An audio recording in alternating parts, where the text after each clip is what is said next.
Olá amigos, meu nome é Thiago Jabor Carneiro, eu sou sócio do escritório Melo Advogados e hoje nós vamos falar um pouco sobre a Lei da Liberdade Econômica, que é a Lei 13.874 de 2019. Esta é uma lei muito interessante que entrou em vigor no ano passado, alterou alguns dispositivos da CLT, da Lei Trabalhista, e outros dispositivos do Código Civil. Nós vamos ver aqui muito objetivamente quais foram as inovações trazidas por esta lei, que é a Lei da Liberdade Econômica. O objetivo maior dessa lei é, sem dúvida nenhuma, desburocratizar a gestão empresarial, desburocratizar a relação entre empresário e trabalhador e dar uma dinâmica maior à atividade empresarial. Então vamos ver muito rapidamente e de forma concisa quais foram as grandes inovações trazidas por esta lei. A primeira inovação diz respeito à carteira digital de trabalho. Vocês devem saber que até pouco tempo atrás a carteira de trabalho ela era física. Então aquela pessoa que tivesse como objetivo ingressar numa empresa, numa corporação e quisesse ser contratada, admitida como empregada, ela deveria emitir uma carteira de trabalho na sua versão física. O que a nova lei fez foi transformar esta carteira de trabalho na sua versão física para a versão digital. Então, a partir da promulgação e sanção da nova lei, que é a Lei 13.874 de 2019, aqueles trabalhadores que ingressarem na qualidade de empregados em uma empresa não mais terão carteira física de trabalho, terão agora a carteira digital. E o grande benefício disso é que não haverá o risco das pessoas perderem suas carteiras de trabalho. Porque o que era muito comum ocorrer é que a pessoa não sabia onde colocava a carteira de trabalho, ou deixava contigo o empregador, ou perdia no meio das suas coisas e assim por diante. Então agora, sendo digital aquela carteira de trabalho, não haverá mais esse risco. E aí vem a pergunta, e a carteira de trabalho presencial física? Não existirá mais? Não, ela ainda existirá. De acordo com a Lei da Liberdade Econômica, em caráter excepcional, ela ainda pode ser emitida.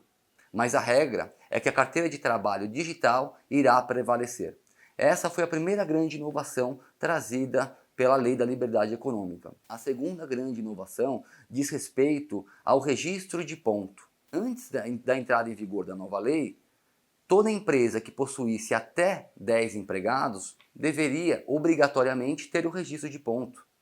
Agora, com a nova lei e com o objetivo de desburocratizar, empresas que tenham no mínimo 20 empregados terão que ter o registro de ponto. E esse é um grande benefício para o empresário, porque ter registro de ponto inevitavelmente implica aumento de custos para a empresa. Por isso agora não mais com 10 empregados, e sim com 20 empregados, para que o empresário tenha todo aquele sistema, todo aquele registro, seja manual, seja mecânico, seja digital, na sua empresa.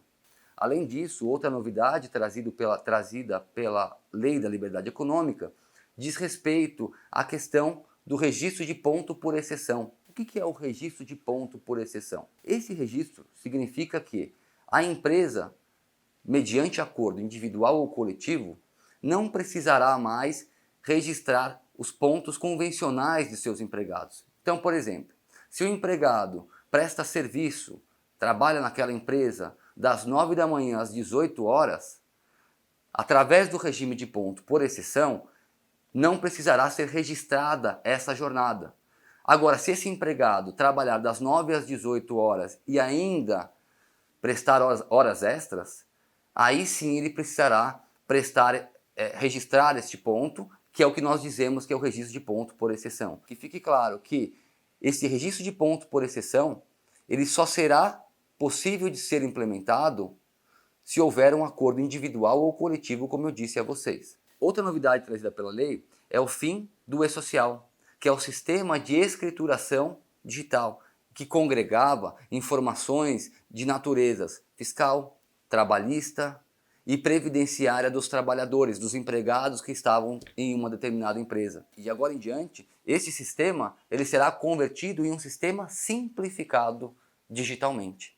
E em razão da simplificação desse sistema, certamente o empregador ele terá mais facilidade para manusear o sistema. Temos também, como grande inovação trazida pela Lei de Liberdade Econômica, a questão da ausência do alvará de funcionamento para atividades de baixo risco. Vocês podem notar, de acordo com as inovações que eu trouxe até agora, que o objetivo da lei é de fato trazer benefícios ao empregador, de modo que ele não tenha nem burocracias e nem custos em sua atividade. Além disso, e essa também é uma grande inovação no ramo do direito empresarial, diz respeito à questão da desconsideração da personalidade jurídica da empresa. Houve a instituição do artigo 49A no Código Civil e por este artigo ficou muito claro que o princípio da autonomia patrimonial, ou seja, da separação entre patrimônio da empresa e patrimônio dos sócios ou instituidores da empresa, eles devem ser separados. Este era um princípio que já havia sido sedimentado tanto pela jurisprudência quanto pela doutrina nacional. O que o legislador fez através desta nova lei foi simplesmente positivar um princípio que já era observado na doutrina e já era inclusive praticado e aplicado pela jurisprudência. O que diz esse princípio que está instituído no artigo 49A do Código Civil? Ele diz que os bens dos sócios da empresa são diferentes dos bens da empresa. O que quer dizer isso? Isso quer dizer que se a empresa tiver uma dívida, esta dívida só alcançará os bens da empresa, não alcançará os bens dos seus sócios ou administradores. Naturalmente, essa é a regra. Há exceções para esta regra. E quais são essas exceções? Primeiro, desvio de finalidade. Segundo, lesão a credores. Terceiro, fraude. E quarto, confusão patrimonial. Então, são exceções à regra. Vamos colocar como exemplo a situação de uma empresa em que os sócios, para que a empresa não tivesse que pagar uma dívida de alto valor, os sócios venderam alguns bens dessa empresa. Isso para que o credor daquela empresa, quando fosse executá-la, não tivesse bens para saldar aquele seu crédito. Este é um caso clássico de desvio de finalidade, de fraude a credores. Ou seja, os sócios da empresa, percebendo que o patrimônio da empresa seria confiscado, seria penhorado, ou seja, que a empresa perderia esse patrimônio, de forma artificiosa, fraudam credores, tiram os bens da empresa, esvaziam os bens da empresa e os transferem para seus patrimônios pessoais. Este é um caso clássico de desconsideração. E aí o magistrado, sim, irá aplicar a regra da desconsideração. Contudo, a lei da liberdade econômica foi muito clara. De forma geral, e a regra é que o patrimônio da empresa não se confunda com o patrimônio dos sócios. Se houver uma fraude ou uma lesão a credores, aí sim. Só que essa lesão, essa fraude, ela deve ser comprovada. Ela não se aplica por mera presunção. Tem que ter uma comprovação. E é só apenas após essa comprovação é que o juiz poderá determinar que houve a desconsideração e aí sim os bens dos sócios, os bens pessoais dos sócios responderão pela dívida da empresa. Só que aqui, e aí eu trago aí mais uma grande novidade dessa lei, que alterou os artigos 49 e 50 do Código Civil, a lei diz muito claramente que somente os sócios ou administradores que praticaram aquela fraude, somente estes sócios ou administradores que responderão com seus bens pessoais. O que não ocorria antigamente. Antes desta nova lei, todos os sócios poderiam responder se houvesse uma desconsideração de pessoa jurídica. Mesmo aqueles sócios que não participaram da fraude ou que não participaram da lesão a credores também responderiam. Contudo, a nova lei foi muito clara. Ela diz que somente os sócios ou administradores que praticaram o ato fraudulento responderão com seus bens pessoais pela dívida da empresa.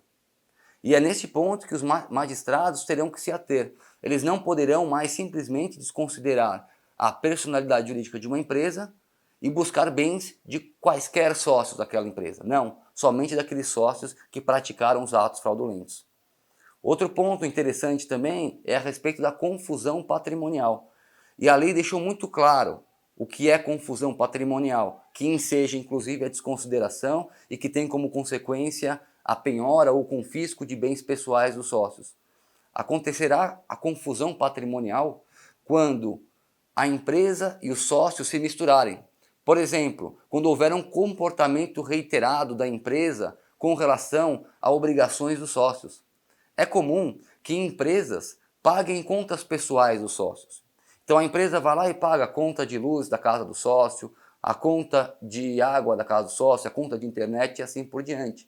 Ora, esse é um caso de comportamento reiterado entre as obrigações da empresa e as obrigações pessoais dos sócios.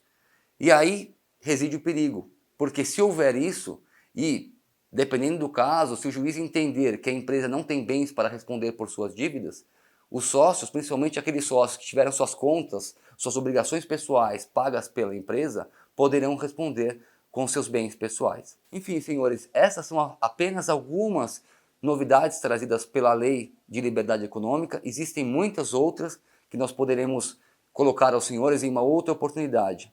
Muito obrigado pela atenção. Até logo.